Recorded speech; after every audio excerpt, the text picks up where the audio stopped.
விழுப்புரம் மாவட்டத்தை பெஞ்சல் புயல் புரட்டி போட்டுள்ள நிலையில் கனமழையால் விளைநிலங்கள் நீரில் மூழ்கியுள்ளன.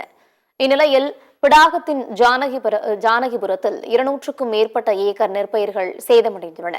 இது தொடர்பாக களத்திலிருந்து எமது செய்தியாளர் கோபிநாத் வழங்கும் தகவல்களை பார்க்கலாம். விழுப்புரம் மாவட்டத்தில் பல்வேறு இடங்களில் கனமழை காரணமாக ஏராளமான விளைநிலங்கள் நெற்பயிர்கள் நீரில் மூழ்கி நாசமாகிக் கொண்டிருக்கிறது. நெல் பயிர் மட்டுமல்லாமல் பல்வேறு விளைநிலங்களில் அதிக சேதப்படுத்தக்கூடிய, அதாவது அறுவடைக்கு தயாரான நெல் பயிர் கூட தற்பொழுது நீரில் மூழ்கி சேதமாகியுள்ளது. நீரில் மூழ்கிய விவசாய நிலங்களை கணக்கெடுத்து விவசாயிகளுக்கான உரிய நிவாரணத்தை வேளாண் துறையும் மாவட்ட நிர்வாகம் நடவடிக்கை எடுக்க வேண்டும் என்பதுதான் இவர்கள் கோரிக்கையாக இருக்கிறது. அது மட்டும் இல்லாமல் குடியிருப்பு வாசிகளும் பார்த்தீங்கன்னா நீரில் மூழ்கியிருக்காங்க.